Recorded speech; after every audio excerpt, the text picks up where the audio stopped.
Well, Stephen Yates, who's a former advisor to George W. Bush's Vice President Dick Cheney, joins us now from Washington. I want to talk to you about the election, of course, and the position the Republicans find themselves in. But given your past, let's talk first about General Petraeus. The CIA, of course, not having the best of times. Big questions being asked about their role in Benghazi, the death of 4 Americans there, and what might have been done to prevent that. Is General Petraeus being made the fool guy for that? Well, I think there is a dangerous risk of perceptions being shaped in a way that open this kind of a difficult question. Of course, it's exceedingly difficult to understand how someone could be running the Central Intelligence Agency, having been vetted and confirmed, without finding the kind of information that's being alleged now. And the timing of this raises all kinds of red flags in terms of the hearings scheduled for this coming week on Capitol Hill about Benghazi. Yeah, I mean, it's embarrassing on a number of levels, isn't it? First, as you say, that the CIA didn't find out themselves about the affair. Secondly, that it was their rival, the FBI, that did. And at a time when they face these big questions about what happened in Benghazi, how are they going to get their house in order quickly? Well, the agency is a very large place. They will have an acting director for a time. We're at a time of transition in the United States in any case. There were some questions about how long or if General Petraeus would remain his place as director. Gives President Obama an opportunity to appoint someone else. In operation, the questions on the Hill, things will just move forward without General Petraeus. But he's a larger-than-life political figure in our system, given his role in Iraq and otherwise. And so there's going to remain a lot of attention about his personal disposition and what happened in this particular case. Well, let's return to the state of the Republicans and the parlous situation they find themselves in. We heard one of Mitt Romney's advisors there saying, keep your advice to yourself. But the party's now suffered 5 defeats in the popular vote in the last 6 elections. They've got an uphill battle to make themselves electable again, haven't they? Well, there's no question that when you're looking at national races in the United States, Republicans tend to do much better at House races. We've maintained our majority there in this election when the president was reelected.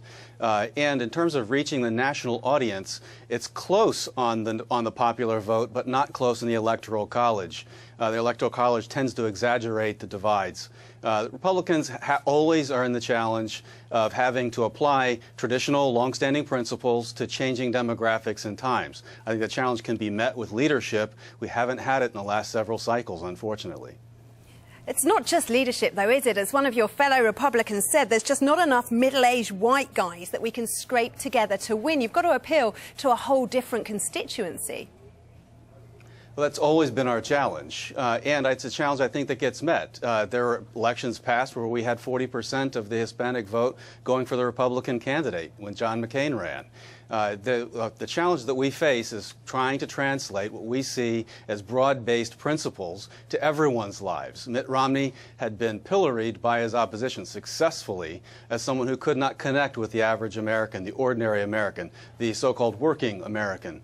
And it's definitely going to be the case that when you're trying to reach single women, you're trying to reach Hispanics, trying to reach these in the United States, we have to do a better job of communicating and really applying to the everyday lives of those people. And it's interesting that you talk about women there because they often prefer a more inclusive approach to their politics. Spent the last 4 years as a party doing your best to undermine the president and what he wants to do at every opportunity. Interesting listening to some senior Republicans, and in particular the Speaker of the House, John Boehner, beginning to use the language of compromise. Do you think there is any chance that that will be sustained?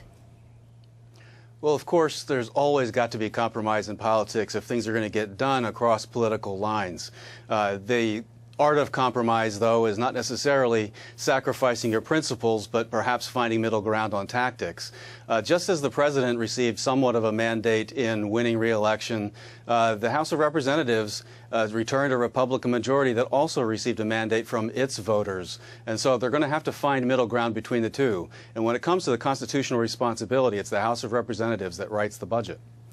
Yes, true. But of course, if you don't start sacrificing your principles and agreeing to tax the better off, the US is going to go off the edge of a fiscal cliff, isn't it? Well, we do have this notion of a fiscal cliff. It is one that is solvable with leadership in the House and the Senate. It's our United States Senate that has failed to pass a budget for the last 4 years. And so we're going to need leadership and responsibility in both of those bodies together with the president in order to reach middle ground on our fiscal responsibility. We have to curtail spending. We've had $1 trillion excess spending every year of President Obama's tenure. You can't tax your way out of that. We have to pull back on excessive spending. At the same time, there's no doubt that Republicans and Democrats are going to reach some kind of common ground on revenues. Stephen Yates, former advisor to Dick Cheney, thank you for taking the time to join us. Pleasure. Thank you. Prince Charles and the Duchess of Cornwall have arrived in New Zealand for the final